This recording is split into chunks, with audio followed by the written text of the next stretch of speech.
Good morning to all you students from class 5. In today's video, we are going to read about the mosquito borne diseases, यानी ऐसी बीमारियां जो मच्छरों से होती है. Okay, is it clear to you?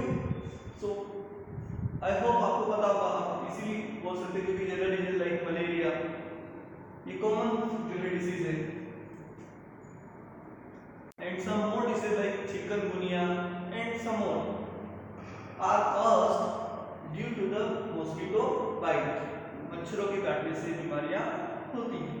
Okay, so in today's video lecture we are going to discuss about these diseases and we will also read that in what manner or in what ways we can prevent to these diseases. हम इन बीमारियों को कैसे रोक सकते हैं. Okay. Students, here we are going to read about a mosquito borne disease which is known as malaria. This is a common disease caused by mosquitoes. Now, a protozoa called Plasmodium causes malaria. एक ऐसा protozoa जो क्या कहलाता है? Plasmodium कहलाता है. उससे ये जो है मलेरिया का कॉज यानी कारण बनता है. The female Anopheles mosquito is a carrier for this protozoan. ये प्रोटोजोआ कौन कैरी करती है? Female anopheles mosquito. Okay, male mosquito नहीं करते. ओके, फीमेल एनोफिलिस मॉस्किटो जो प्रोटोजोआ ठीक है को कैरी करती है, जो है मलेरिया को जो है क्या करती है? स्प्रेड आउट करती है from one person to another person. When it bites a person infected, अगर ये किसी पर्सन को बाइट करती है ना, काट लेती है, तो जो है उस पर्सन को ये इन्फेक्ट कर देती है इस प्रोटोजोआ के साथ. ओके, प्लाज्मोडियम के साथ. और हम जो है जनरली से क्या बोलते हैं कि मलेरिया इसको हो गया है by malaria. Germs pass into it, उस पर्टिकुलर पर्सन की बॉडी में वो जो है ये जर्म प्रोटोजोआ ये डाल देती है plasmodium, and it becomes a carrier. और जो है कैरियर की तरह वो काम करने लगती है. यानी हम पढ़ रहे हैं कि जो फीमेल एनोफिलिस मॉस्किटो होती है वो इस प्रोटोजोआ को कैरी करती है. ओके, जब वो किसी पर्टिकुलर अपने साथ कैरी करती है और जब किसी पर्सन को जिसको ऑलरेडी इन्फेक्टेड है मलेरिया है उसको जाकर बाइट करती है, तो फिर वो उसकी बॉडी में भी ये प्रोटोजोआ जो है चला जाता है और फिर वो दूसरे पर्सन को अगर काटती है तो वो भी उससे इन्फेक्टेड हो जाता है. इन दिस वे जो है मलेरिया स्प्रेड आउट होता रहता है. Now we are going to read about the symptoms of malaria. Malaria के क्या क्या सिम्टम्स है? When a person gets malaria, जब किसी व्यक्ति को मलेरिया हो जाता है, ही हैज़ अ हेडेक, उसे सिर दर्द होने लग जाता है. ओके, फीवर एंड चिल्स, उसे बुखार आ जाता है. एंड चिल्स यानी ठिठुरन हो जाती है, कपकपी आती है उसे. नोजिया एंड वॉमिटिंग, यानी उसे उबके मितली आती है, उसका जी घबराता है, जी मचलाता है ना, लाइक ऐसे खट्टी खट्टी डकार आना, इस तरह से जो है उसको होने लगता है. ठीक है, एंड वॉमिटिंग या उल्टी हो जाती है. फीवर एवरी अल्टरनेट डे, या हर अल्टरनेट डे पर यानी एक एक दो दो दिन छोड़ के उसे बुखार आने लगता है.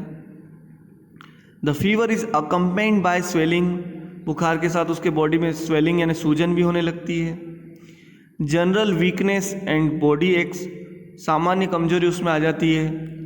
एंड बॉडी एक्स यानी बॉडी में एक यानी दर्द होने लगा, दर्द हमेशा उससे बॉडी में फील होता रहता है पर्टिकुलर पर्सन को जिसको मलेरिया हो गया है. ये मलेरिया के सिम्टम्स थे जो हमने रीड किए. Now diagnosis and treatment. How can we prevent to this disease and how can we examine to this. हम इसे डायग्नोसिस या एग्जामाइन कैसे करेंगे कि ये किसी को हुआ है, ये सिम्टम्स के थ्रू, ये सिम्टम्स है तो हम उसको डायग्नोसिस करें. एंड ट्रीटमेंट उसका कैसे किया जाएगा? So the patient must undergo a blood test. उस पेशेंट का सबसे पहले तो जो है ब्लड टेस्ट होना चाहिए कि मलेरिया हुआ है या नहीं हुआ है. If the result is positive, अगर रिजल्ट पॉजिटिव आता है, then he must be given proper medication. तो उसे ज़रूर एक उचित मेडिकेशन यानी जो है उसको औषधि या दवाई दी जानी चाहिए, उपचार दिया जाना, जिसको क्लोरोक्विन बोला जाता है. ठीक है, टेक प्लेंटी ऑफ रेस्ट, उसे आराम करने देना चाहिए. And drink a lot of fluid, यानी बहुत सारा तरल पदार्थ उसे खाना. Now prevention of mosquito borne diseases, मच्छर जनित बीमारियों को रोकने के उपाय यार कैसे रोका जा सकता है, उनको कैसे प्रिवेंट करें। Okay, mosquito borne diseases can be prevented by taking the following measures, यानी मॉस्किटो से होने वाली बीमारियों को ये मेजर्स यानी ये मापदंड या उपाय फॉलो करके अपनाकर जो है उनको प्रिवेंटेड यानी रोका जा सकता है। Okay, the first one is personal and community hygiene, यानी हम खुद भी साफ सफाई से रहें और हमारी कम्युनिटी यानी समुदाय में हमारी सोसाइटी को भी जो है हम नीट एंड क्लीन रखें। It's important. Okay, for example garbage bin, अब ऐसा आप कैसे करेंगे, अपनी कम्युनिटी को हाइजीन कैसे रखेंगे और अपने आप को गार्बेज कचरे को जो है बिन्स में या डस्ट बिन्स में आप डालेंगे, गार्बेज बिन्स में डालेंगे और उनको मस्ट बी एम्प्टीड रेगुलरली, इनको जो है समय समय पर जो है अल्टरनेटिवली एक रेगुलर इंटरवल के बाद उसे खाली कर देना चाहिए। ठीक है, 2-2 दिन या 3-3 दिन, ताकि वहाँ पर मॉस्किटोज ब्रीडिंग नहीं हो पाए। Must be emptied regular, emptied यानी खाली कर देना। Okay, water must not be allowed to stagnant anywhere, कहीं पर भी पानी को अलो नहीं करना है ना, उसे स्टेगनेंट यानी ठहरने नहीं देना चाहिए। अगर कहीं पर है तो उसे हटा देना चाहिए या उसके ऊपर केरोसिन स्प्रेड आउट कर देना चाहिए और जो भी इंसेक्टिसाइड्स होते हैं पेस्टिसाइड वो स्प्रे कर देना चाहिए। टू अवॉइड मॉस्किटो बाइट्स, और मच्छर आपको नहीं काटे इसके लिए, इससे बचने के लिए क्या कर सकते हैं, we must be fully covered, हमारी बॉडी पूरी तरीके से कवर्ड होना चाहिए, यानी आप ऐसे कपड़े पहने जिससे आपकी स्किन कवर्ड हो। और वी कैन से कि हमें जो है लॉन्ग स्लीव यानी लंबी आस्तीन के या फुल आस्तीन के जो है शर्ट्स या टॉप्स पहनना चाहिए, फुल पैंट्स पहनना चाहिए, स्कर्ट्स पहने अगर गर्ल्स है तो, एंड वियर सॉक्स, और मोजे पहनना चाहिए। इस तरह यानी in all the possible ways we have to cover to our body. Okay, now apply an insect repellent, यानी इंसेक्ट रिपेलेंट यानी इंसेक्ट अगर आपको काट खाए तो उनको या आप उनको काटने से पहले ही कैसे रोक दें, ऐसे रिपेलेंट आते हैं लाइक ओडोमॉस, ये आपको अपनी बॉडी पर अप्लाई करना चाहिए। तो इंसेक्ट रेपेलेंट यानी इंसेक्ट निरोधक आपको काम में लेने चाहिए to all exposed body parts, body के जो वो पार्ट जो आप कपड़े से नहीं ढक पा रहे हैं, जो आपके क्लोथ से कवर्ड नहीं हो रहे हैं, उनको आप कवर करने के लिए, मतलब कवर तो नहीं कर सकते लेकिन अगर कवर नहीं हो रहे तो आप उन्हें प्रोटेक्शन देने के लिए from mosquito bite you can use और you may use insect repellent. Okay, use mosquito nets to avoid mosquito bites, मच्छरदानियों का या मच्छर जालियों का आपको यूज़ करना चाहिए मॉस्किटो बाइट से बचने के लिए एट स्लीप टाइम यानी जब आप सो रहे हैं। एट होम, और घर पर shut the doors and Windows, doors और विंडोज़ को बंद कर देना चाहिए, दरवाजे और खिड़कियों को, इन द इवनिंग यानी शाम को। Okay, the doors and Windows should have wire mesh, यहाँ पर आपको वायर मेश यानी तार की जालियाँ या आप बोल सकते जालियाँ उन पर कवर करना चाहिए जो बारीक, जिनमें से वो इजीली इधर से उधर पास नहीं हो पाए। ठीक है, और एक और डिसीज़ होती है जिसका हमने नाम लिया डेंगू, ये भी मॉस्किटो बाइट से होता है, ये तो बहुत ही डेंजरस है।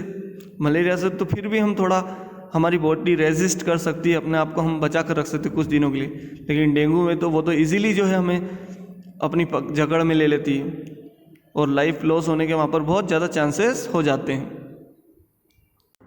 Now the websites of WHO, CDC and NVBDCP provide updated information on malaria, it's symptoms and treatment.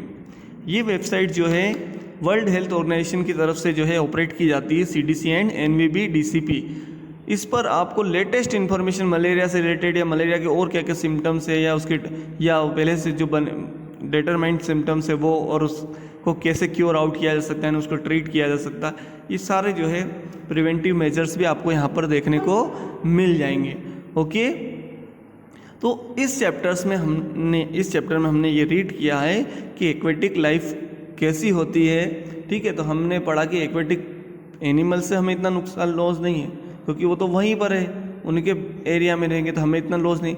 Aquatic plants no problem, but aquatic insects ऐसे हो सकते हैं जो हमारे लिए जो है प्रॉब्लमेटिक हो सकते हैं, या वो हमें जो है किसी पर्टिकुलर डिसीज़ के लिए प्रोन बना देते हैं, यानी बीमारी संभावित बना दे देते हैं। ठीक है, जैसे हमने